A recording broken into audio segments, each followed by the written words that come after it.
en la cena de Año Nuevo, mi nuera me entregó un delantal frente a toda la familia.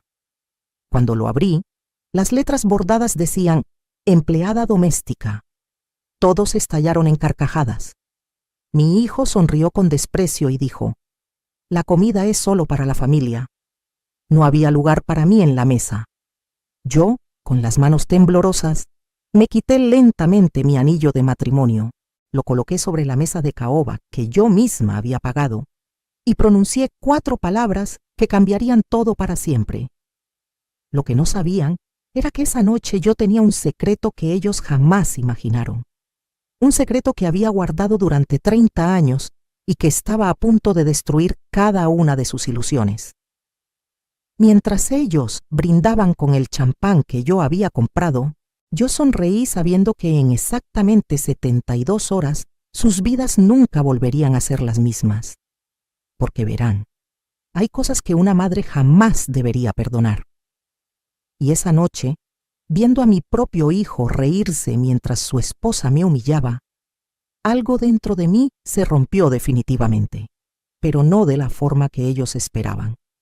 No con lágrimas ni con súplicas, sino con una claridad fría y precisa que solo llega cuando finalmente abres los ojos, después de décadas de ceguera voluntaria. Sigue mi historia hasta el final y comenta la ciudad desde donde me estás viendo para saber qué tan lejos ha llegado mi relato, porque lo que pasó después de esa cena no solo cambió mi vida, cambió la definición misma que yo tenía sobre lo que significa ser familia. Y cuando termines de escuchar todo lo que hice, tal vez entiendas por qué a veces el silencio de una mujer no es debilidad, sino la calma que precede a la tormenta más devastadora. Mi nombre es Soledad Ramírez y tengo 68 años.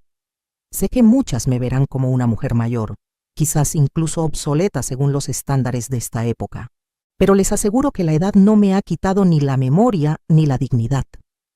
Nací en un pueblo pequeño de Michoacán, donde aprendí desde niña que el trabajo duro y la familia eran los pilares de la existencia. Mi madre me enseñó a tortear a los 7 años, a coser a los 9 y a aguantar en silencio mucho antes de que yo entendiera que aguantar no siempre es sinónimo de fortaleza. Me casé con Roberto cuando tenía apenas 19 años.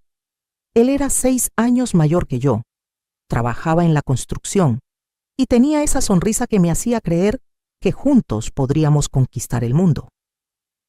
Nos vinimos a la Ciudad de México, buscando un futuro mejor, como tantas familias que dejaban atrás sus pueblos con una maleta llena de sueños y otra llena de miedo.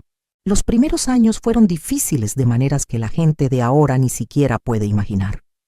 Vivíamos en un cuarto de azotea que en verano parecía horno y en invierno nos congelaba los huesos. Yo trabajaba limpiando casas durante el día y por las noches hacía costuras para las vecinas. Roberto trabajaba doble turno cuando conseguía. Comíamos frijoles con tortillas la mayoría de los días y la carne era un lujo que nos permitíamos solo los domingos, si acaso. Pero éramos felices, o al menos eso creía yo.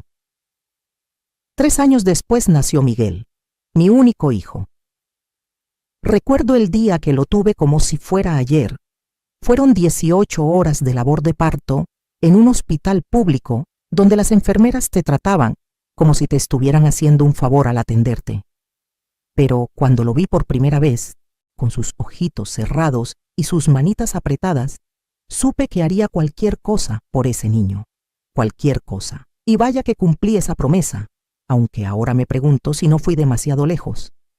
Desde que Miguel era bebé, me dediqué a él en cuerpo y alma. Dejé mi trabajo de costurera para cuidarlo tiempo completo. Roberto no ganaba mucho, así que yo empecé a vender tamales y atole en las mañanas frente a una escuela. Me levantaba a las 3 de la mañana para tener todo listo a las 6. Mis manos se llenaron de callos de tanto moler el maíz y revolver las ollas. Pero cada peso que ganaba iba directo para Miguel, para sus útiles escolares, para sus uniformes, para que nunca le faltara nada. Conforme Miguel creció, me aseguré de que tuviera todo lo que yo nunca tuve. Clases de inglés los sábados, una computadora cuando empezaron a ser indispensables para la escuela, zapatos nuevos cada vez que los necesitaba, no solo cuando los viejos ya no servían. Roberto a veces me decía que lo estaba consintiendo demasiado, que un niño también tenía que aprender a valorar el esfuerzo. Pero yo no escuchaba.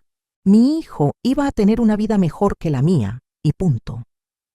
Cuando Miguel entró a la preparatoria, yo empecé a trabajar en una fábrica de textiles, además de vender mis tamales.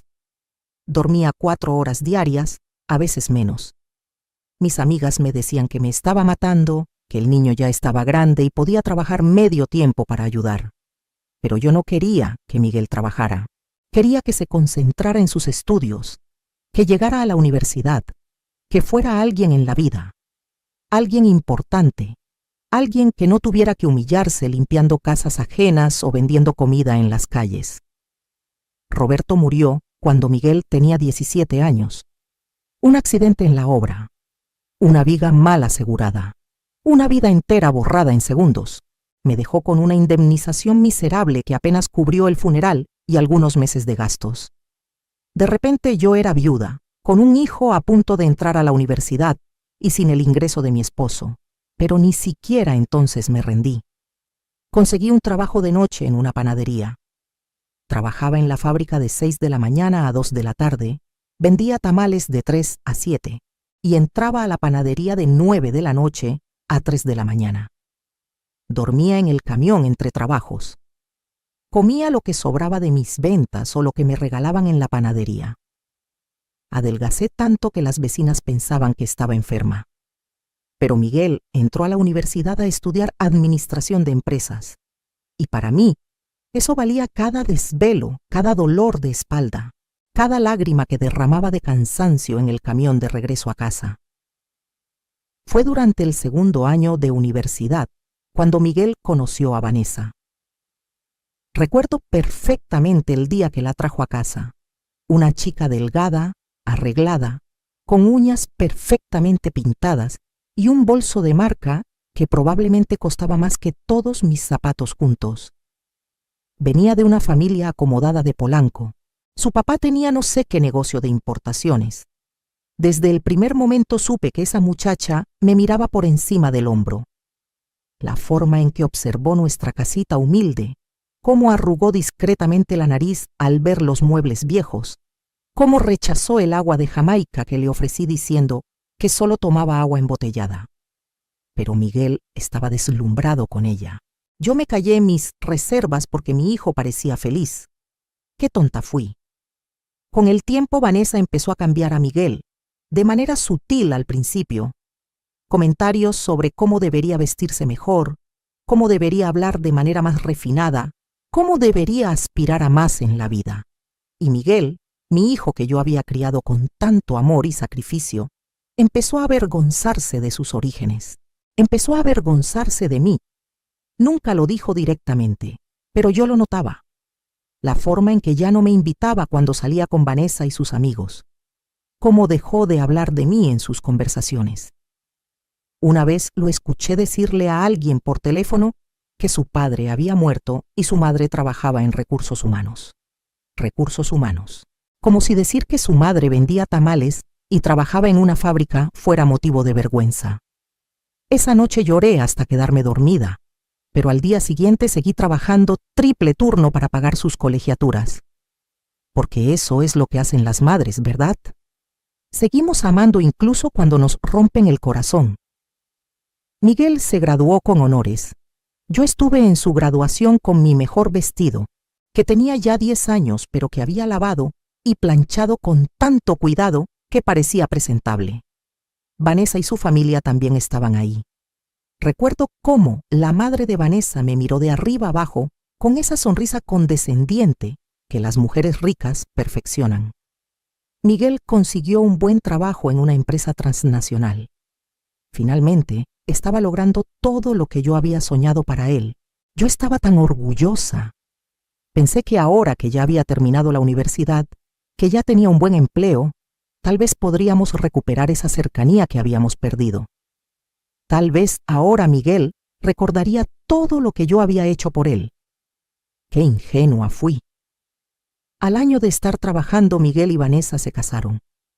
Fue una boda grande en un jardín elegante de Cuernavaca. Yo aporté todo lo que pude, aunque Vanessa dejó muy claro que mis ahorros apenas cubrían una fracción de los gastos. La familia de ella pagó la mayor parte. Durante toda la planeación de la boda, Vanessa me hizo sentir como una extraña. Las reuniones para decidir detalles siempre eran cuando yo estaba trabajando. Cuando yo opinaba algo, ella sonreía y decía: «¡Ay, qué linda! Pero esto se hace de otra manera». El día de la boda, mientras todos celebraban, yo me senté sola en una mesa del fondo, viendo a mi hijo bailar con su nueva esposa, preguntándome en qué momento lo había perdido. Después de la boda, las cosas empeoraron gradualmente. Miguel y Vanessa se mudaron a un departamento moderno en Santa Fe. Yo seguía viviendo en la misma casita humilde donde había criado a Miguel. Al principio, mi hijo me visitaba cada 15 días, luego una vez al mes, después cada 2 meses, siempre con prisas, siempre con excusas. Vanessa casi nunca venía. Cuando lo hacía, se quedaba en el carro tocando el claxon en lugar de subir. Yo intentaba no molestar demasiado. Llamaba una vez por semana para saber cómo estaban, pero incluso esas llamadas empezaron a sentirse como una intrusión. Miguel contestaba con voz apurada. En el fondo se escuchaba a Vanessa preguntando quién era, y cuando él decía que yo, ella suspiraba lo suficientemente fuerte para que yo lo escuchara. Comencé a notar cambios en mi hijo que me rompían el corazón. Ya no era el niño tierno que me abrazaba antes de dormir. Ni siquiera era el joven universitario que a veces todavía me pedía consejos. Este Miguel era frío, distante, casi un extraño. Hablaba de dinero constantemente, de marcas de ropa, de restaurantes caros, de viajes a Cancún y a Miami. Se había convertido en una versión superficial de sí mismo que yo no reconocía. Un día los invité a comer. Pasé toda la mañana preparando mole, el platillo favorito de Miguel desde niño. Compré los ingredientes más frescos que pude pagar. Puse la mesa con el mantel que había bordado yo misma. Llegaron 2 horas tarde. Vanessa entró arrugando la nariz. Miguel ni siquiera se disculpó por la tardanza. Se sentaron a la mesa y Vanessa sacó su celular. Mientras yo servía el mole que había tardado horas en preparar, ella tomó fotos de su plato y luego apenas lo probó. Dijo que estaba cuidando su figura. Miguel comió un poco y pasó la mayor parte del tiempo hablando de negocios por teléfono. Se fueron apenas terminaron, inventando que tenían un compromiso. Yo me quedé sola con una mesa llena de comida que había preparado con tanto amor. Tiré todo a la basura y lloré sobre el fregadero. Pero incluso entonces, incluso con el corazón roto, seguía justificándolos. Me decía que estaban ocupados, que eran jóvenes, que tenían su propia vida, que yo no debía ser una suegra entrometida. Me tragaba mi dolor y mi soledad porque no quería ser una carga para mi hijo. Las humillaciones pequeñas se volvieron rutina. Una vez fui a visitarlo sin avisar porque pasaba cerca y quería dejarle a Miguel unos tamales que había hecho. Vanessa abrió la puerta en bata, claramente molesta. Me dijo que no podía entrar porque tenían visitas. A través de la puerta entreabierta vi que no había nadie. Simplemente no quería que yo entrara. Tomó los tamales con desgano y cerró la puerta. Ni siquiera me ofreció un vaso de agua. Me fui con las lágrimas quemándome los ojos, jurándome que no volvería a presentarme sin avisar. Cada día de las madres era una nueva decepción. El primero después de su boda, esperé toda la mañana una llamada que nunca llegó. Finalmente, a las 8 de la noche, Miguel mandó un mensaje de texto. «Feliz día, mamá. Estamos en Valle de Bravo. Te llamamos mañana». Nunca llamó. El siguiente año, me mandaron flores por mensajería. Flores genéricas con una tarjeta impresa. Ni siquiera se habían tomado la molestia de escribir algo a mano. El tercer año, ni flores ni llamada. Solo otro mensaje de texto. Yo guardaba esos mensajes en mi teléfono y y los releía en las noches cuando la soledad me pesaba demasiado, como si fueran tesoros en lugar de migajas de afecto. Mis amigas veían lo que estaba pasando. Lupita, mi vecina de toda la vida, me decía que Miguel era un desagradecido, que después de todo lo que yo había sacrificado por él, así me pagaba. Pero yo lo defendía. Decía que estaba ocupado construyendo su carrera, que Vanessa venía de otra clase social y que era natural que tuviera diferentes costumbres, que yo no debía ser tan sensible. En el fondo, sabía que estaba mintiendo, pero admitir la verdad dolía demasiado. Entonces llegó la invitación para pasar el año nuevo con ellos. Fue a mediados de diciembre. Miguel llamó, lo cual ya era inusual porque normalmente solo mandaba mensajes. Me dijo que querían que pasara la cena de Año Nuevo en su casa, que Vanessa había insistido en que la familia debía estar unida. Yo no lo podía creer. Después de tanto tiempo siendo relegada, finalmente me estaban incluyendo. Lloré de felicidad después de colgar. Llamé a todas mis amigas para contarles. Empecé a planear qué les llevaría de regalo. Gasté dinero que no tenía en un vestido nuevo. Quería verme presentable. Quería que Vanessa viera que yo también podía lucir bien. Quería que Miguel estuviera orgulloso de su mamá. Compré regalos para ambos. Para Miguel, una cartera de piel que costó el equivalente a una semana de mi salario. Para Vanessa, un pañuelo fino que la vendedora me aseguró que era elegante. Ensayé conversaciones en mi cabeza, temas de los que podríamos hablar, historias que podría contar que los hicieran reír sin avergonzar a Miguel. Practiqué frente al espejo cómo sentarme, cómo sostener los cubiertos de manera elegante. Me arreglé el cabello en el salón por primera vez en años. Quería que todo saliera perfecto. La noche del 31 llegué a su departamento a las 7 de la tarde, como me habían indicado. Toqué el timbre con el corazón latiéndome rápido de emoción. Vanessa abrió la puerta. Llevaba un vestido negro elegante y tacones altos. Me miró de arriba abajo, con esa expresión que ya conocía bien, pero que elegí ignorar esa noche. Entré y vi que había otras personas. Los padres de Vanessa, su hermano con su esposa, y dos parejas más que parecían amigos. Todos bien vestidos, todos con copas de vino en la mano, todos hablando y riendo. La sala estaba decorada con globos dorados y plateados.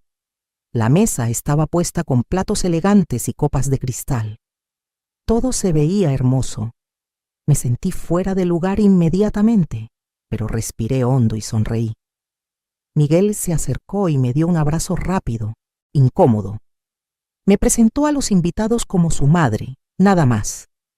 Sin agregar nada sobre mí, sin una palabra de cariño, solo, ella es mi madre.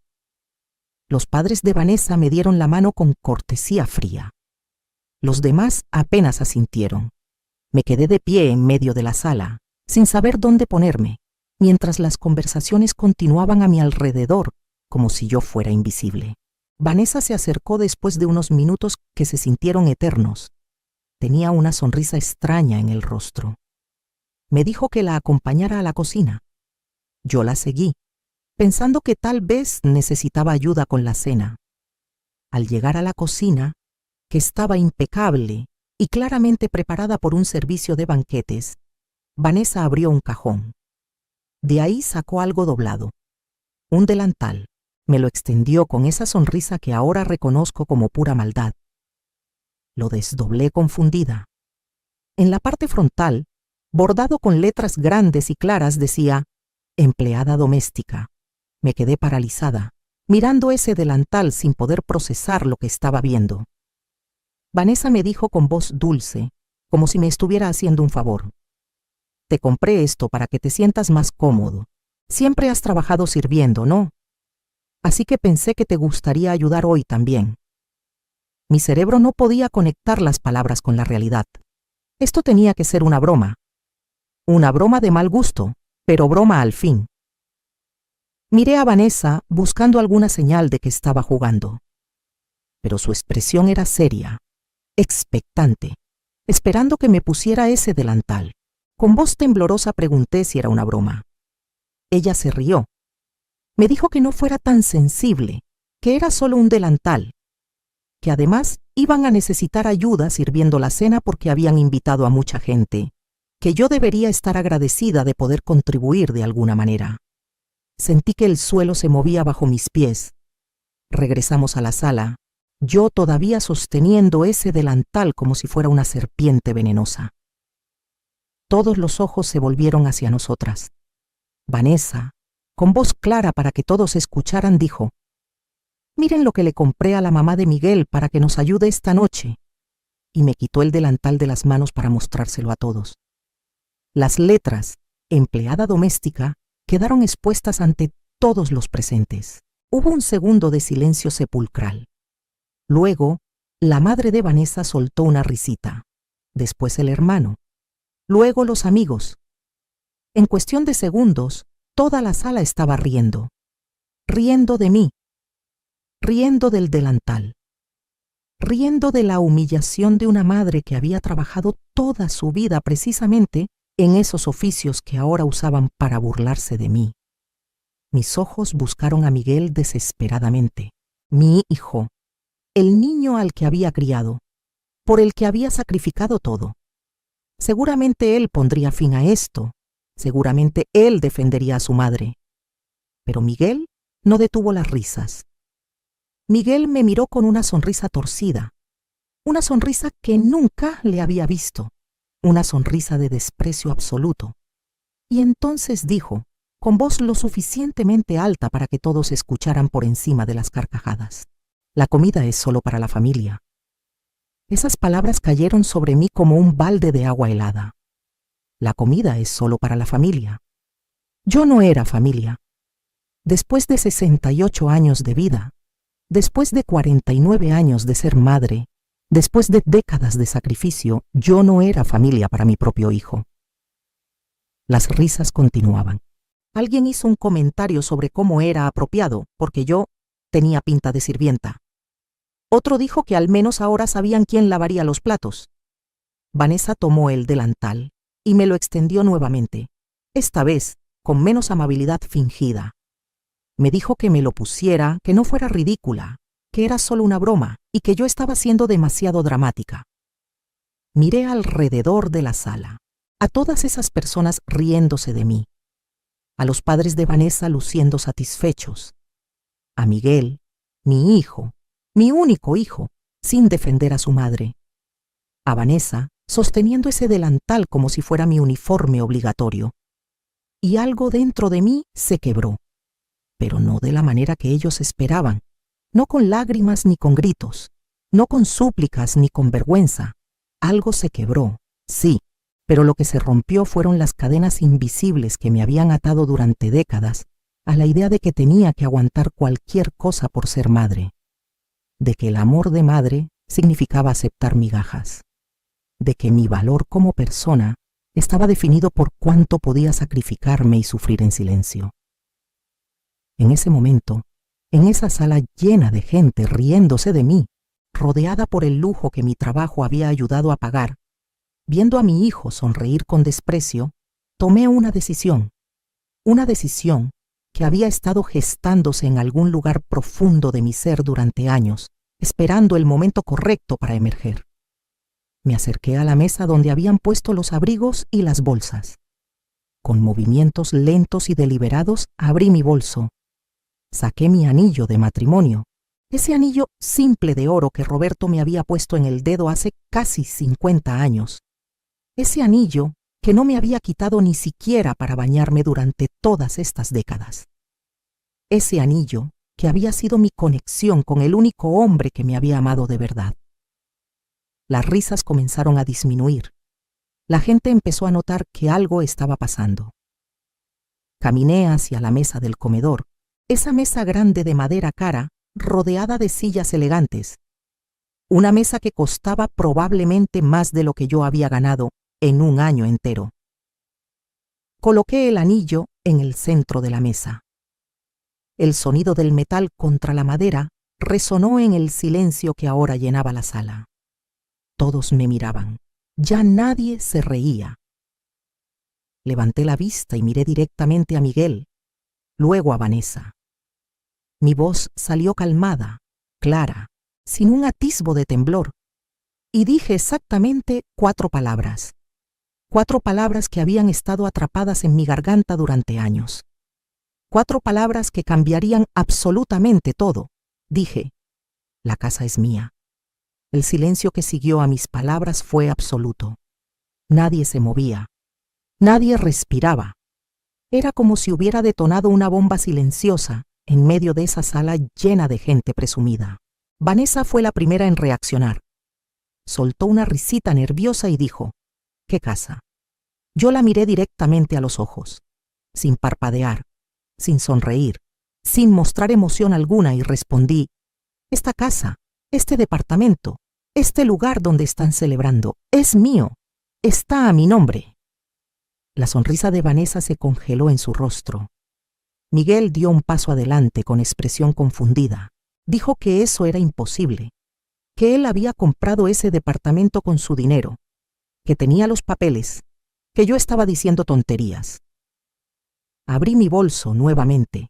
Saqué un folder que había traído conmigo, un folder que contenía documentos que ellos nunca habían visto, documentos que yo había guardado celosamente durante años.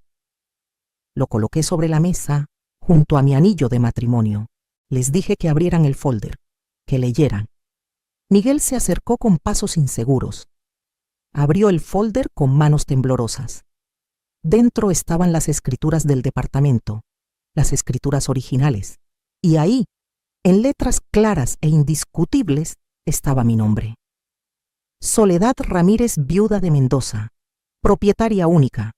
Vanessa le arrebató los papeles de las manos. Los leyó 1, 2, 3 veces. Su rostro pasó de confusión a incredulidad a pánico en cuestión de segundos. Gritó que eso no podía ser real, que tenía que ser un error, que ellos habían pagado ese departamento. Miguel me miró con ojos que apenas reconocía. Preguntó cómo era posible. Le expliqué con voz tranquila, casi didáctica. Le recordé que cuando él estaba buscando departamento, hace 3 años, había encontrado este lugar. Le había encantado. Era perfecto, moderno, en buena zona. Pero costaba 3 millones de pesos. Él tenía ahorrado 1.300.000. Le faltaba más de la mitad. Fue a varios bancos pidiendo crédito. Todos lo rechazaron. Era muy joven. No tenía suficiente antigüedad en su trabajo. No calificaba para un préstamo tan grande. Estaba desesperado. Vanessa amenazaba con dejarlo si no conseguían ese departamento. Ella no iba a vivir en algo menor. Recordé en voz alta cómo Miguel había venido a verme una tarde, llorando. Algo que no hacía desde niño, diciéndome que iba a perder a Vanessa, que necesitaba ese departamento, que era su única oportunidad de demostrarle a ella y a su familia que él era alguien de valor. Me había rogado que lo ayudara. Le dije que yo no tenía ese dinero. Me dijo que no necesitaba que yo se lo diera. Solo necesitaba que yo fuera su aval, que pusiera algo a mi nombre para respaldar el préstamo, que era solo un trámite, que los pagos los haría él, que yo no tenía de qué preocuparme. Las palabras salían de mi boca medidas, pausadas, mientras toda la sala escuchaba en silencio absoluto. Continué mi relato. Le dije a Miguel que yo había accedido a ayudarlo, pero no de la manera que él pensaba. Fui al banco. Hablé con el gerente y descubrí que con mi historial crediticio impecable, con las propiedades que yo tenía, yo sí calificaba para un préstamo. Vanessa interrumpió gritando: ¿qué propiedades? ¡Tú vives en una casa de mierda! Sonreí por primera vez en toda la noche. Una sonrisa pequeña, fría, y saqué más papeles de mi bolso, escrituras de la casa donde yo vivía, pagada completamente, a mi nombre desde hace 30 años, escrituras de otros 2 terrenos en mi pueblo natal, herencia de mi padre que nunca vendí, escrituras de un local comercial en el centro que rentaba desde hace 15 años. Los ojos de todos en la sala se agrandaron. Miguel tartamudeó que él no sabía nada de eso. Por supuesto que no sabía. Nunca preguntó. Nunca le importó mi vida más allá de lo que yo podía hacer por él. Expliqué que con esas propiedades como garantía, el banco me prestó los 3 millones completos. Yo compré el departamento, a mi nombre. Luego le dije a Miguel que él podía vivir ahí, que podía hacer los pagos mensuales a mí, que cuando terminara de pagar los 3 millones más intereses, yo le transferiría la propiedad. Era como un préstamo entre madre e hijo. Él había aceptado sin leer la letra pequeña del acuerdo que firmamos. Un acuerdo legal, notariado, completamente válido. Miguel estaba pálido. Preguntó por qué nunca le había dicho que la propiedad estaba a mi nombre. Le respondí que se lo había dicho. Varias veces, en los primeros meses. Pero él nunca ponía atención cuando yo hablaba. Simplemente asumió que ya todo estaba a su nombre porque él hacía los pagos. Vanessa ahora gritaba histérica. Decía que esto era un fraude, que me iba a demandar, que ella había invertido dinero en decorar ese departamento, que habían hecho mejoras. Saqué otro documento de mi bolso mágico, el contrato de comodato que Miguel había firmado 3 años atrás. Ahí especificaba claramente que cualquier mejora hecha a la propiedad pasaba a ser parte de la propiedad, sin reembolso, todo legal, todo firmado, todo notariado. La madre de Vanessa finalmente habló. Con voz fría me dijo que qué pretendía, que los corriera a la calle, que los dejara sin hogar. La miré y le dije que no, que esa nunca había sido mi intención, que yo había hecho ese arreglo para proteger a mi hijo, para asegurarme de que tuviera un patrimonio, que mi plan siempre había sido transferirle la propiedad cuando terminara los pagos. Hice una pausa, dejé que mis palabras flotaran en el aire, y luego agregué, pero eso era antes de esta noche, antes del delantal, antes de que me dijeran que no era familia. Saqué mi teléfono, abrí mi aplicación bancaria, les mostré la pantalla. Ahí estaba el registro de todos los pagos que Miguel me había hecho durante 3 años. Depósitos mensuales de 20,000 pesos, 36 meses. 720,000 pesos, de los 3 millones que debía. Les mostré otra pantalla, el saldo pendiente, 2,280,000 pesos, más intereses acumulados. Total adeudado, 2,800,000 pesos. Vanessa gritó que eso era usura, que los intereses eran ilegales. Sonreí otra vez. Le dije que revisara el contrato. Los intereses eran exactamente los mismos que el banco me cobraba a mí por el préstamo. Yo no estaba ganando nada, solo recuperando lo que yo había pagado. Miguel finalmente encontró su voz. Con tono de súplica me preguntó qué iba a hacer, si los iba a correr. Tomé mi anillo de la mesa, lo sostuve entre mis dedos. Ese anillo que representaba el único amor verdadero que había conocido, el amor de un hombre que me había tratado con respeto hasta su último día. Un amor que mi propio hijo nunca había aprendido a darme. Guardé el anillo en mi bolso. No me lo volví a poner. Esa parte de mi vida había terminado. Miré a Miguel y a Vanessa. Les dije que tenían 2 opciones. Opción número 1. Podían pagarme el saldo total de 2,800,000 pesos en los próximos 30 días. Si lo hacían, yo les transferiría la propiedad como habíamos acordado originalmente. Miguel dijo que era imposible, que no tenían ese dinero, que de dónde iban a sacarlo. Miré a los padres de Vanessa, esa pareja que me había mirado con desprecio toda la noche. Le pregunté al señor si no podía prestarles a su hija. Él había presumido durante la cena de tener negocios de importación tan exitosos. Seguramente, 2 millones no eran nada para él. El padre de Vanessa se removió incómodo en su asiento. Tartamudeó algo sobre liquidez y capital atado en inversiones. Básicamente, no tenía ese dinero, o no quería dárselo. Las apariencias, descubrí esa noche, muchas veces son solo eso, apariencias. Entonces les di la opción número 2. Podían continuar viviendo en el departamento, pagándome. Pero el precio acababa de subir. De ahora en adelante no serían 20,000 pesos mensuales, serían 40,000. Precio de mercado para rentar un departamento así. y no habría transferencia de propiedad al final. Nunca. Ellos serían inquilinos. Permanentemente. Vanessa explotó. Gritó que yo estaba loca, que era una vieja miserable, que cómo me atrevía a hacerles esto, que ella no iba a vivir como inquilina, que ella merecía mejor. La dejé gritar. Esperé a que se cansara. Cuando finalmente se calló, le dije con voz suave: «Tienes razón, mereces mejor. Igual que yo merecía mejor que ser tratada como empleada doméstica en la casa que yo pagué». El silencio volvió a caer sobre la sala. Le dije que tenían hasta el 5 de enero para decidir. 3 días. O me pagaban todo. O aceptaban las nuevas condiciones, o se iban. Si elegían irse, yo vendería el departamento. Con el mercado actual, probablemente lo vendería en 4 millones. Ganaría 1 millón de pesos. No estaría mal para una vieja sirvienta. Tomé mi abrigo del perchero. Me lo puse con calma. Todos me miraban como si fuera un fantasma o un monstruo. No estaban seguros. Antes de irme, me acerqué a Miguel una última vez. Mi hijo. El niño al que había amado más que a mi vida. Le dije que había una tercera opción que no había mencionado.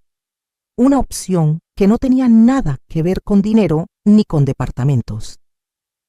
Me miró con esperanza, como si pensara que yo iba a perdonar todo, que iba a olvidar la humillación, que porque era su madre tenía que aceptar cualquier cosa. Le dije: podías haberme defendido. Cuando tu esposa me humilló, cuando todos se reían, podías haber dicho algo, cualquier cosa. Podías haber recordado que soy tu madre, que merezco respeto. Esa opción era gratis. No costaba ni un peso. Solo requería que tuvieras un mínimo de decencia. Las lágrimas empezaron a rodar por las mejillas de Miguel. Dijo que lo sentía, que no había pensado, que Vanessa lo tenía presionado, que sus amigos estaban ahí, que no quería hacer una escena.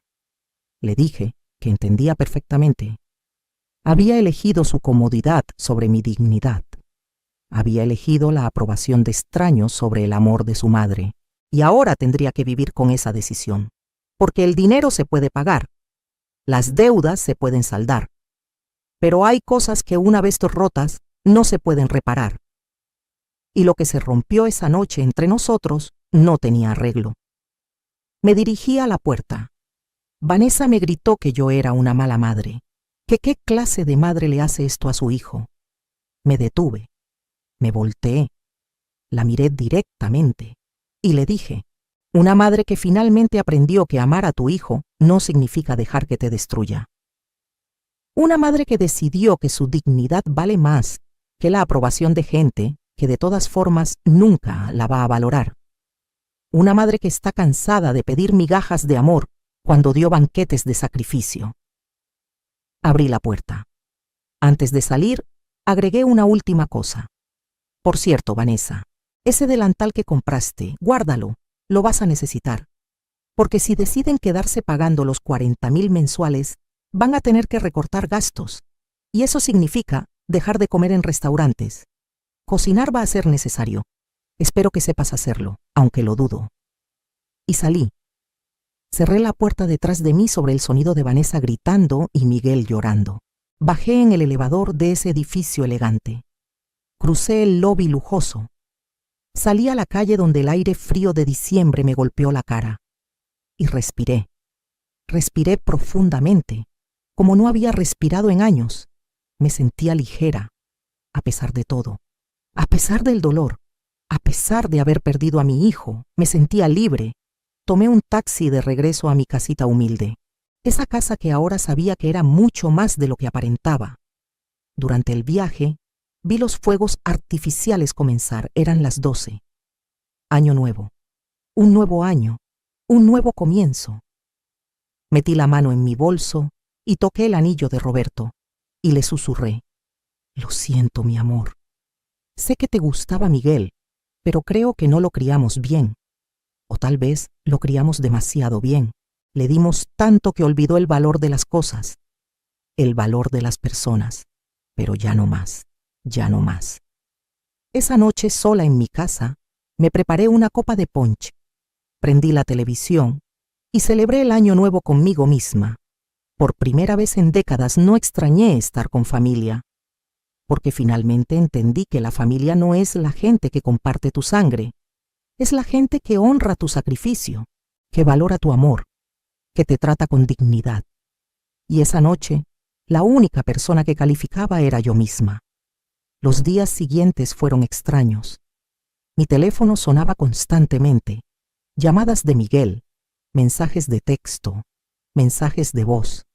Al principio llorando, disculpándose, luego enojado, reclamándome, luego suplicando, diciéndome que reconsiderara, que era su madre, que no podía hacerle esto. Borré los mensajes sin escucharlos completos. Vanessa también llamó. Sus mensajes eran diferentes, amenazas, que me iba a demandar, que iba a arruinar mi reputación, que le iba a contar a todo el mundo qué clase de madre era yo. Me reí cuando escuché ese. ¿Arruinar mi reputación? ¿Con quién? Con las señoras del mercado que me conocían desde hace 30 años, con mis compañeras de la fábrica que sabían exactamente cuánto había trabajado, con mis vecinas que habían visto mi sacrificio día tras día, que contara lo que quisiera. Los padres de Vanessa también intentaron comunicarse. El padre me dejó un mensaje pomposo sobre llegar a un arreglo civilizado. Ofrecía pagarme 1 millón de pesos si yo transfería la propiedad y olvidaba este malentendido. 1 millón, de los casi 3 que se debían. Y encima querían que yo olvidara, como si la humillación fuera un malentendido, como si tratarme como empleada doméstica fuera un simple error de cálculo. No respondí. El día 5 de enero, la fecha límite, recibí una visita. Miguel apareció en mi puerta, solo, sin Vanessa. Se veía terrible, ojos rojos, barba sin afeitar, ropa arrugada. Me pidió que lo dejara entrar, que necesitaba hablar conmigo. Dudé, pero finalmente abrí la puerta. Entramos a mi sala humilde, esa sala con los muebles viejos que Vanessa había despreciado. Miguel se sentó en el sillón donde había pasado su infancia viendo caricaturas, donde había hecho tareas, donde había llorado cuando su papá murió. Parecía más pequeño de lo que recordaba.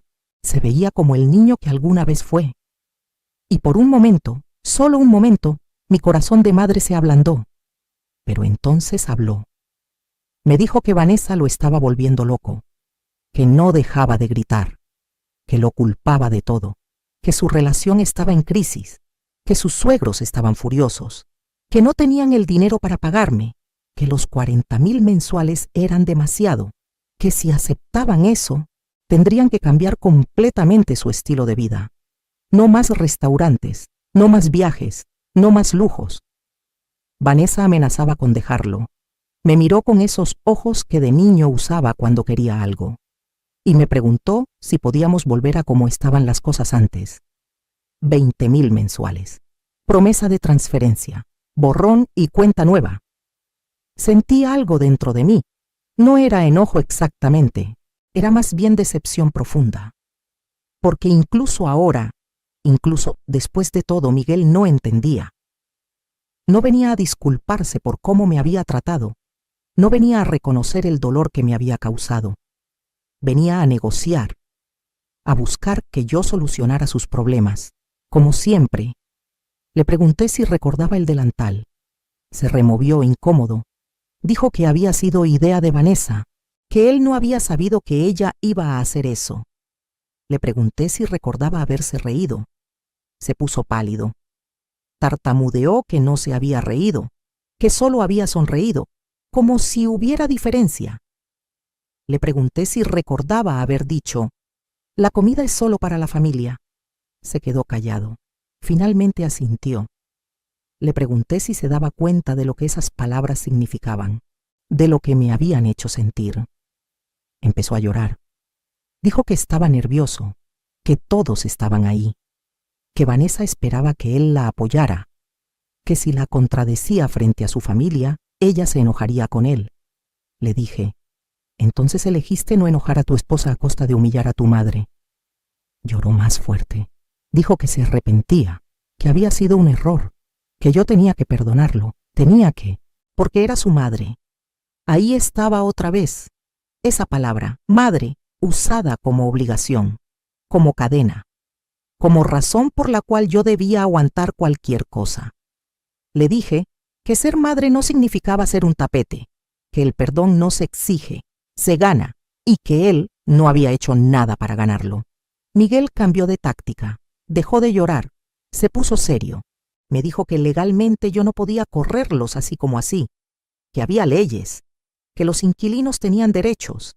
Incluso si no pagaban, el proceso de desalojo tomaba meses. Sonreí. Había estado esperando este momento. Le dije que revisara el contrato que había firmado, específicamente la cláusula 15, la cláusula que especificaba que ante cualquier modificación de las condiciones originales, ambas partes tenían derecho a terminar el contrato con 72 horas de aviso. Yo había modificado las condiciones. Les había dado 3 días para decidir. Si no aceptaban las nuevas condiciones, el contrato quedaba anulado. Y sin contrato, ellos no eran inquilinos, eran ocupantes ilegales. Miguel se puso de pie bruscamente. Gritó que yo había planeado todo esto, que lo había engañado desde el principio. Le dije que no, que yo había planeado ayudarlo, protegerlo, asegurarme de que tuviera un patrimonio, pero que también me había asegurado de protegerme a mí misma. Porque después de décadas de trabajar duro, de ahorrar, de invertir inteligentemente, yo había aprendido que en este mundo tienes que cuidar tus intereses. Nadie más lo hará por ti, ni siquiera tu hijo, especialmente no tu hijo, al parecer. Miguel preguntó qué quería entonces. ¿Qué tenía que hacer para arreglar esto? Le dije la verdad. No quería su dinero. Bueno, sí quería que me pagara lo que debía. Eso era justicia básica. Pero más que el dinero quería respeto. Quería que reconociera todo lo que había hecho por él. Quería una disculpa real, no una disculpa de conveniencia porque necesitaba algo de mí. Una disculpa genuina porque finalmente entendía el daño que había causado. Quería que Vanessa se disculpara también, por el delantal, por las humillaciones, por todos los desprecios a lo largo de los años. Y quería ver cambios reales, no promesas vacías, cambios en cómo me trataban, en cómo me hablaban, en cómo me incluían en sus vidas. Miguel dijo que sí, que haría todo eso, que hablaría con Vanessa, que todo cambiaría. Lo miré a los ojos, buscando sinceridad. Solo encontré desesperación. Le dije que no le creía, que las palabras eran fáciles cuando necesitaba algo, que si de verdad quería arreglar las cosas tendría que demostrarlo con acciones, durante meses, tal vez años. Y mientras tanto las condiciones eran no negociables, 40,000 mensuales, sin promesa de transferencia, o pago total inmediato o desalojo. Eligiera, se fue sin elegir, pero yo sabía que volvería, porque no tenía opciones reales. Y así fue. 2 días después, pasada ya la fecha límite que había dado originalmente, recibí una transferencia bancaria, 40,000 pesos, y un mensaje. Aceptamos las condiciones. Por favor, no nos corras. No había disculpa en el mensaje. No había reconocimiento. Solo aceptación forzada. Era un comienzo. No el que yo quería, pero un comienzo. Confirmé la recepción del pago. Les di un recibo oficial, todo legal, todo documentado, y así comenzó nuestra nueva relación. Ellos como inquilinos, yo como propietaria. Las semanas siguientes fueron silencio. No me llamaron, no me visitaron, yo tampoco busqué contacto. Necesitaba ese espacio, necesitaba procesar todo lo que había pasado, necesitaba decidir quién era yo ahora. Porque la mujer que había salido de ese departamento la noche de Año Nuevo era diferente a la que había entrado. Esa mujer ya no existía. La mujer nueva, la que yo estaba descubriendo que era, tenía preguntas.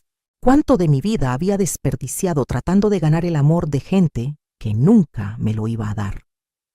¿Cuánto había sacrificado de mí misma en el altar del deber materno? ¿Quién era Soledad más allá de ser madre?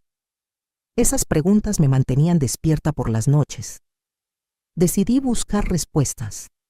Empecé por hacer cosas que nunca había hecho, pequeñas cosas. Fui a un café elegante y pedí un capuchino caro. Me senté junto a la ventana y lo bebí lentamente viendo pasar a la gente, sin prisa, sin culpa. Fui a una tienda departamental y me compré ropa nueva, no ropa práctica para trabajar, ropa bonita, que me gustaba, que me hacía sentir bien. Gasté dinero en mí misma sin calcular si ese dinero podría servir para otra cosa. Me hice a hacer las uñas, un lujo que siempre había considerado frívolo. Pero cuando vi mis manos con las uñas pintadas de un rojo elegante, esas manos que habían trabajado tanto, lloré. Lloré porque se veían hermosas, porque merecían verse hermosas. Retomé contacto con amigas que había descuidado. Lupita, mi vecina, casi se cae de la sorpresa cuando la invité a comer a un restaurante. Pensaba que le iba a pedir que comiéramos en su casa o la mía, como siempre, pero no. La llevé a un lugar bonito, pedimos vino, comimos bien, nos reímos y le conté todo. Lupita me escuchó con la boca abierta. Cuando terminé mi relato, se quedó callada un momento. Luego dijo: ¿Sabes qué es lo más impresionante de todo esto? Que no sabíamos. Ninguna sabíamos que tenías propiedades, que tenías dinero ahorrado. Vivías tan humildemente que todas pensábamos que apenas te alcanzaba. Le expliqué que esa había sido mi estrategia durante años. Vivir por debajo de mis posibilidades. Ahorrar cada peso que podía. Invertir inteligentemente. Porque había crecido pobre y sabía lo que era no tener nada. Nunca quise volver a esa situación. Y también, admití, porque no quería que Miguel supiera. Si hubiera sabido que yo tenía dinero, habría venido a pedirme más. Y yo probablemente se lo habría dado. Así que fingí ser más pobre de lo que era. Me protegí. Resultó que esa protección había sido la decisión más sabia de mi vida. Lupita me preguntó qué iba a hacer ahora. Si iba a perdonar a Miguel eventualmente. Si iba a dejar que las cosas volvieran a la normalidad. Le dije que no sabía que era normal ya, que la relación con mi hijo estaba rota, que tal vez con tiempo y esfuerzo genuino de su parte podría sanar algo, pero nunca volvería a ser como antes, porque yo nunca volvería a ser como antes. Y eso, descubrí, no era algo triste, era liberador. Empecé a hacer planes para mí, planes que no involucraban a nadie más. Siempre había querido conocer Oaxaca. Nunca había ido porque gastar en viajes me parecía un desperdicio cuando ese dinero podía ahorrarse o usarse para Miguel. Pero ya no. Reservé un viaje, 5 días en Oaxaca, sola. Mi primera vacación real en más de 40 años. Cuando les conté a mis amigas, organizaron una despedida. Me dieron consejos de qué ver, qué comer, qué comprar. Me sentí como una niña emocionada antes de una excursión escolar. El viaje fue maravilloso. Conocí las ruinas de Monte Albán. Probé el mole negro. Compré artesanías. Tomé fotos. Y en uno de los miradores, viendo el valle extenderse ante mí, lloré. Lloré por todos los años perdidos, por todos los viajes no tomados, por todas las experiencias sacrificadas. Pero también lloré de gratitud. Porque todavía tenía tiempo, todavía tenía salud, todavía tenía recursos y ahora, finalmente, tenía la libertad de usarlos para mí. Cuando regresé a la Ciudad de México, encontré un mensaje de Miguel. Decía que Vanessa estaba embarazada, iba a ser abuela. Leí el mensaje 3 veces. Esperé sentir emoción, alegría, algo, pero lo que sentí fue miedo. Miedo de que este bebé fuera usado como herramienta de manipulación. Miedo de repetir los mismos errores con un nieto que había cometido con mi hijo. Miedo de volver a perderme a mí misma en el amor por otro ser humano. No respondí el mensaje inmediatamente. Me tomé mi tiempo. Pensé cuidadosamente qué quería decir. Finalmente escribí: felicidades. Espero que sean buenos padres, mejores de lo que yo fui. La respuesta de Miguel fue inmediata. Tú fuiste una gran madre. Yo fui un mal hijo. Me quedé mirando esas palabras. Eran las primeras palabras de responsabilidad real que veía de él. No excusas, no justificaciones, reconocimiento. Escribí: gracias por decir eso. Pasaron algunos días. Luego Miguel preguntó si podía visitarme. Solo él, sin Vanessa. Acepté. Llegó un sábado por la tarde. Traía flores, crisantemos amarillos, mis favoritos. No lo había mencionado en años, pero él recordaba. Nos sentamos en mi pequeña sala. Preparé café. Durante largos minutos no dijimos nada. Finalmente, Miguel habló. Me dijo que los últimos 2 meses habían sido los peores de su vida, que Vanessa estaba amargada todo el tiempo, que peleaban constantemente, que sus suegros apenas le hablaban, que sus amigos hacían comentarios sobre cómo habían bajado de nivel, que todo era un desastre, y que en medio de todo ese caos había tenido mucho tiempo para pensar, para recordar, para ver con claridad cosas que había ignorado durante años. Me dijo que recordaba cómo yo trabajaba 3 turnos para pagar su universidad, cómo nunca tuve ropa nueva, pero él siempre la tuvo, cómo yo comía poco para que él comiera bien, cómo sacrifiqué todo, absolutamente todo, por su bienestar y su futuro, y cómo él había pagado ese sacrificio con vergüenza, con distancia, con desprecio.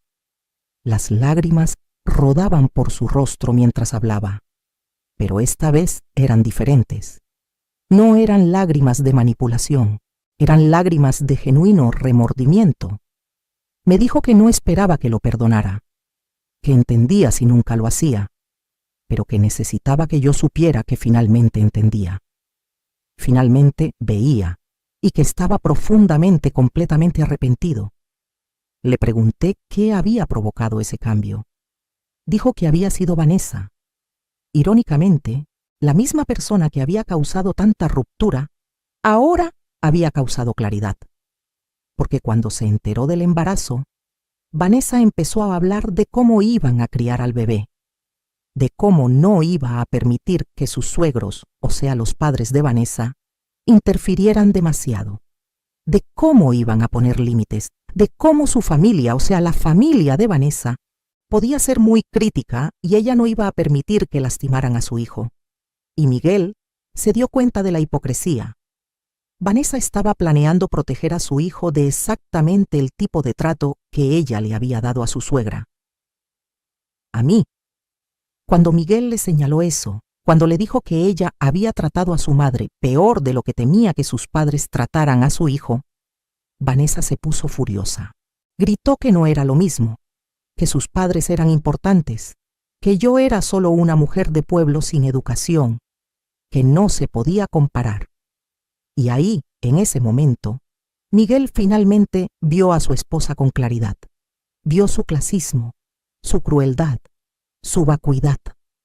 Vio que había elegido a una mujer que valoraba las apariencias sobre la sustancia, el dinero sobre el carácter, el estatus sobre el amor, y se dio cuenta de que había traicionado todo lo que su padre le había enseñado, todo lo que yo le había enseñado, por impresionar a gente que en realidad no valía la pena. Me contó todo esto sentado en mi sala, y cuando terminó, me preguntó qué podía hacer, cómo podía arreglar lo que había roto. Le dije la verdad, que no sabía si se podía arreglar, que el daño era profundo, que la confianza, una vez destruida, era casi imposible de reconstruir, pero que si genuinamente quería intentarlo, tendría que hacer cambios reales. Empezando por su matrimonio. Miguel me miró confundido. Le expliqué que mientras siguiera con Vanessa, mientras siguiera permitiendo que ella lo manipulara y lo alejara de sus valores, nada cambiaría realmente, que tenía que decidir qué tipo de hombre quería ser, qué tipo de padre quería ser. Y si la respuesta a esas preguntas incluía a Vanessa o no. Me dijo que estaba considerando el divorcio, que ya no amaba a Vanessa, que tal vez nunca la había amado realmente, que se había enamorado de la idea de ella, de lo que ella representaba. de cómo lo hacía verse, pero que la persona real, con toda su crueldad y superficialidad, no era alguien con quien quisiera pasar el resto de su vida. Le pregunté por el bebé. Dijo que esa era la parte complicada, que no quería abandonar a su hijo, que no quería ser un padre ausente, pero que tampoco quería que su hijo creciera viendo una relación tóxica y pensando que eso era normal, pensando que eso era amor. Le dije que fuera cual fuera su decisión respecto a Vanessa, tenía que asegurarse de estar presente para su hijo, pero no de la manera en que él pensaba, no solo financieramente, emocionalmente, con valores sólidos, enseñándole respeto, gratitud, humildad, todas las cosas que él había olvidado. Miguel asintió. Me preguntó si yo querría ser parte de la vida de mi nieto, si a pesar de todo, podríamos encontrar una manera de ser familia de nuevo. Le dije que no lo sabía, que necesitaba ver acciones, no palabras, que necesitaba tiempo, que no iba a apresurarme a volver a una relación que me había lastimado tanto, pero que la puerta no estaba completamente cerrada, solo muy, muy entornada. Tendría que trabajar duro para abrirla. Se fue esa tarde con más preguntas que respuestas, pero algo había cambiado. No todo, pero algo. En las semanas siguientes, Miguel empezó a visitarme regularmente, cada sábado. A veces solo tomábamos café, a veces me ayudaba con reparaciones en la casa, a veces solo nos sentábamos en silencio. Lentamente, muy lentamente, empezamos a reconstruir algo, no lo que teníamos antes. Eso estaba perdido para siempre, pero algo nuevo, algo más honesto, basado en respeto mutuo en lugar de obligación unilateral. Me contó que efectivamente había iniciado el proceso de divorcio, que Vanessa estaba furiosa, que amenazaba con no dejarlo ver al bebé, que sus suegros le habían cortado todo contacto, que estaba solo. Le dije que estar solo no era lo peor que podía pasar, que a veces necesitamos estar solos para descubrir quiénes somos realmente, que yo había aprendido eso recientemente y que era una lección valiosa. Cuando Vanessa se enteró del divorcio, trató de contactarme. Me dejó mensajes de voz insultándome, diciéndome que yo había destruido su matrimonio, que había envenenado a Miguel contra ella, que era una suegra tóxica. Me reí escuchando esos mensajes. Yo, que apenas había sido permitida en sus vidas, de repente tenía el poder de destruir su matrimonio. No, querida Vanessa. Tú destruiste tu propio matrimonio con tu crueldad y tu arrogancia. Yo solo dejé de permitir que me lastimaras. También intentó usar el embarazo como arma. Llamó diciendo que si yo no convencía a Miguel de cancelar el divorcio, ella no me dejaría conocer a mi nieto. Le respondí con calma que esa decisión era suya, que yo no iba a suplicar por migajas de relación con mi nieto, así como ya no suplicaba por migajas de respeto de nadie. Que cuando el niño creciera, si preguntaba por mí, ella tendría que explicarle por qué lo había alejado de su abuela. Esa sería su carga, no la mía. El bebé nació en septiembre. Un niño. Lo llamaron Roberto como mi difunto esposo. Miguel me llamó desde el hospital, llorando. Dijo que cuando vio a su hijo por primera vez, entendió. Entendió finalmente el amor incondicional que yo había sentido por él. Entendió el sacrificio, entendió todo y se disculpó. De nuevo, con más profundidad que nunca. Le pregunté si quería que fuera al hospital. Hubo una pausa. Luego dijo que Vanessa estaba ahí con sus padres, que probablemente no sería buena idea, que prefería esperar, que me llevaría a conocer al bebé en unos días, en un lugar neutral. Acepté. No con alegría, pero con entendimiento. Algunos días después, Miguel llegó a mi casa con el bebé. Solo ellos dos. Cuando puso a ese pequeño en mis brazos, sentí algo quebrarse dentro de mí. Todas las defensas que había construido, toda la dureza que había cultivado, se derritió viendo esa carita dormida. Era idéntico a como Miguel había sido de bebé. El mismo pelo oscuro, la misma nariz pequeña. las mismas manitas perfectas. Lloré. Lloré por todo lo que había perdido con Miguel. Lloré por todo lo que no quería perder con este bebé. Lloré por el miedo de volver a caer en los mismos patrones. Miguel se sentó a mi lado. Me dijo que entendía mi miedo, que él también lo tenía. Miedo de repetir errores. Miedo de arruinar a este niño como sentía que se había arruinado a sí mismo.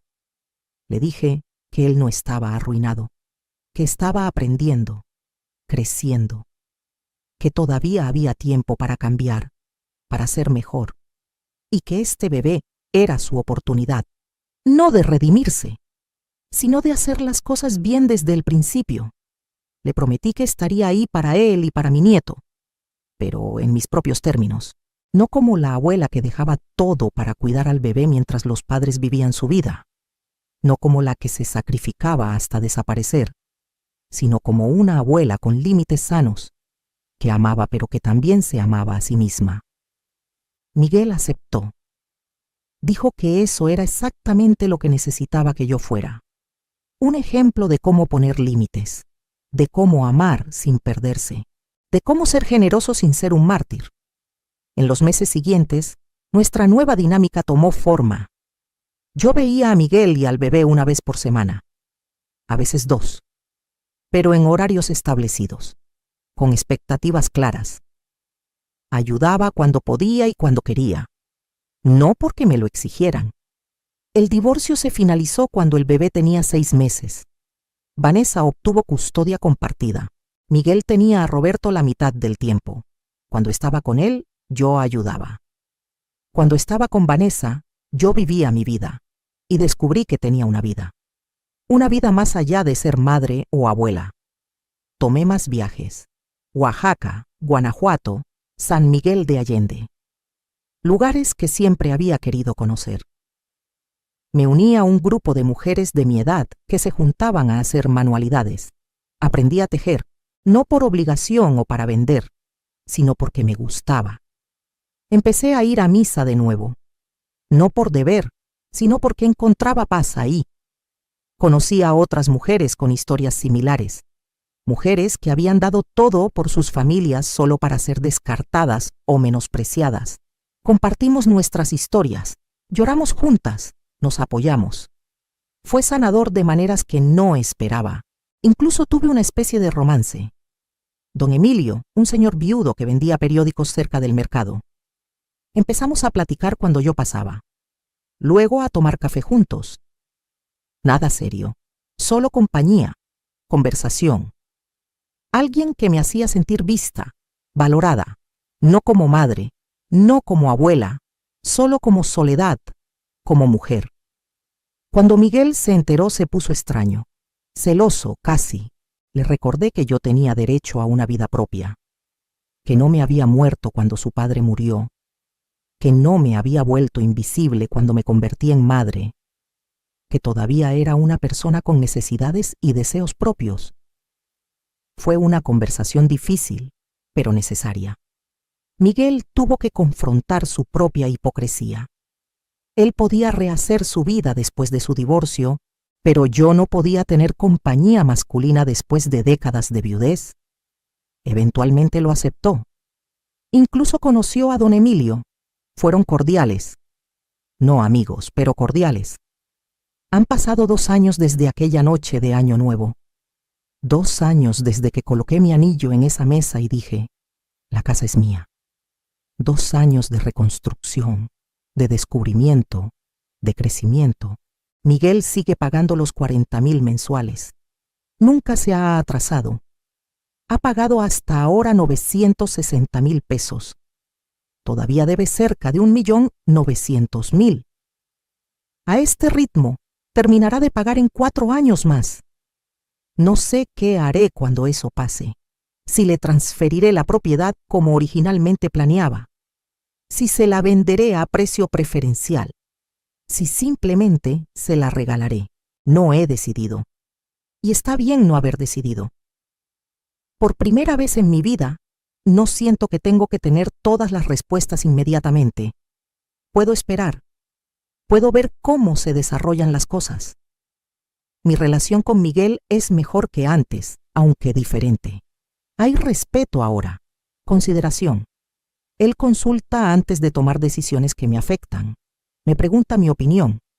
Me escucha, realmente. No solo espera a que termine de hablar para decir lo que ya había decidido. Con mi nieto Roberto he encontrado un balance. Lo amo profundamente. Pero no pierdo de vista quién soy fuera de ser su abuela. Lo cuido con alegría cuando me lo piden. Pero también digo que no cuando no puedo o no quiero. Y descubrí que el mundo no se acaba cuando digo que no. Que los límites no significan falta de amor, significan amor con sabiduría. Vanessa y yo no tenemos relación. Ocasionalmente coincidimos en eventos de Roberto como cumpleaños. Somos civilizadas. Nada más. Ella nunca se disculpó. Probablemente nunca lo hará. Y he hecho las paces con eso. No necesito su disculpa para seguir adelante. Mi sanación no depende de su arrepentimiento. Vendí uno de mis terrenos en Michoacán. Con ese dinero renové mi casa. No para impresionar a nadie. Para mí. Pintura nueva. Muebles cómodos. Una cocina moderna. Ahora, cuando la gente viene a visitarme, ya no es a una casita humilde que causa lástima. Es a un hogar acogedor que refleja el amor propio de quien vive en él. Mis amigas me dicen que me veo diferente, más joven, más ligera. Dicen que brillo de una manera que no brillaba antes. Y tienen razón, porque por primera vez en décadas no estoy cargando el peso de expectativas imposibles. No estoy tratando de ganar amor mediante sacrificio. No estoy mendigando respeto. Simplemente estoy siendo soledad, siendo una mujer de 68 años que trabajó duro toda su vida y que finalmente aprendió que su valor no está en cuánto puede dar, sino en quién es. Una mujer que cometió errores, que amó demasiado de las maneras equivocadas, pero que finalmente encontró el coraje para amarse a sí misma. A veces pienso en aquella noche, en el delantal, en las risas, en la humillación, y ya no duele como antes. Ahora lo veo como el regalo más extraño que pudieron haberme dado, porque me despertó, me sacudió de una vida de complacencia y autosacrificio destructivo. Me forzó a ver verdades que había estado evitando durante años, y me dio el impulso que necesitaba para finalmente, ponerme a mí misma primero. Si pudiera volver a esa noche, ¿haría algo diferente? Tal vez diría mis 4 palabras más pronto. Tal vez no esperaría a estar tan rota para finalmente romper el patrón, pero no cambiaría el resultado, porque ese momento me llevó a este momento. Y este momento, con toda su complejidad y su dolor sanado y su nueva forma de ser, es exactamente donde necesito estar. Entonces, ¿qué harías en mi lugar? Si tu hijo, ese hijo por el que lo sacrificaste todo, permitiera que te humillaran de esa manera, ¿qué harías? ¿Seguirías aguantando en nombre del amor maternal? ¿O te atreverías a decir basta? Les puedo decir esto. Hay una diferencia entre ser una buena madre y ser un tapete. Hay una diferencia entre amar a tus hijos y perderte completamente en ese amor. Hay una diferencia entre sacrificio sano y autodestrucción disfrazada de virtud. Durante la mayor parte de mi vida, no entendí esas diferencias. Pensaba que una buena madre daba todo sin esperar nada, que el amor verdadero era incondicional, lo que interpretaba como sin límites, sin quejas, sin importar cuánto doliera. Pero estaba equivocada. El amor puede ser incondicional y aún así tener límites. Puedes amar a alguien con todo tu corazón y aún así no permitir que te falten al respeto. Puedes ser una madre dedicada y aún así ser una persona completa con necesidades propias. Mi mensaje para todas las mujeres que están escuchando esto, especialmente las madres, especialmente las que han dado tanto que ya no reconocen a la persona en el espejo, es este. No esperen a que les pongan un delantal de empleada doméstica para recordar su valor. No esperen a ser humilladas públicamente para defender su dignidad. No esperen a perderlo todo, incluyéndose a sí mismas, para finalmente decir basta. Ámense lo suficiente para poner límites. Ámense lo suficiente para decir que no. Ámense lo suficiente para exigir el respeto que merecen. Y si no lo reciben, tengan el coraje de alejarse.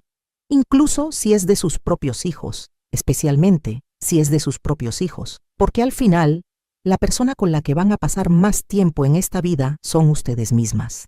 La relación más importante que van a tener es la relación con ustedes mismas. Y ningún amor, ni siquiera el amor maternal, vale la pena si requiere que traicionen esa relación fundamental. Hoy tengo 68 años. Tengo canas. Tengo arrugas. Tengo manos callosas de décadas de trabajo. Pero también tengo algo que no tenía hace 2 años. Tengo dignidad. Tengo respeto propio. Tengo límites. Tengo una vida que es mía. Y nadie, absolutamente nadie, puede quitármela. Porque ya aprendí la lección más importante. Puedo sobrevivir sin la aprobación de mi hijo. Puedo vivir sin ser necesitada. Puedo existir sin sacrificarme. Y no solo puedo hacerlo bien. Puedo hacerlo con alegría. Puedo hacerlo con plenitud. Así que comenta abajo, ¿qué harías tú en mi lugar? ¿Crees que hice lo correcto? ¿O fui demasiado dura? ¿Perdonarías más fácilmente? ¿O serías incluso más firme? Quiero saber tus pensamientos. Quiero saber tu historia. Porque cada vez que una mujer cuenta su historia de cómo encontró su valor, otra mujer en algún lugar encuentra el coraje para buscar el suyo. Y si mi historia, con todo su dolor y su aprendizaje difícil, puede ayudar aunque sea a una persona a no perderse a sí misma en el amor por otros, entonces cada lágrima, cada momento difícil, cada noche sola reconstruyéndome, habrá valido la pena. Comparte este video si conoces a alguien que necesita escucharlo. Probablemente conoces a varias. Porque hay demasiadas soledades en el mundo, demasiadas mujeres dando hasta desaparecer, demasiadas madres olvidando que también son personas. Es hora de que eso cambie. Y el cambio comienza con una mujer, luego otra diciendo, ya basta. Mi nombre es Soledad Ramírez. Tengo 68 años, soy madre, soy abuela. Pero más importante que todo eso, soy una mujer que finalmente aprendió a amarse a sí misma. Y si yo pude hacerlo después de casi 7 décadas, tú también puedes. No importa tu edad. No importa cuánto tiempo hayas pasado siendo invisible. No importa cuánto hayas sacrificado. Nunca es demasiado tarde para recuperarte a ti misma. Nunca es demasiado tarde para decir, la casa es mía. Y cuando digo casa, no hablo solo de paredes y techos. Hablo de tu vida, de tu espacio, de tu valor, de tu dignidad. Todo eso es tuyo, y nadie tiene derecho a quitártelo, ni siquiera en nombre del amor. Especialmente no en nombre del amor. Gracias por escuchar mi historia. Gracias por llegar hasta el final. Ahora ve y vive la tuya. Pero esta vez, vívela sin olvidar que tú también importas.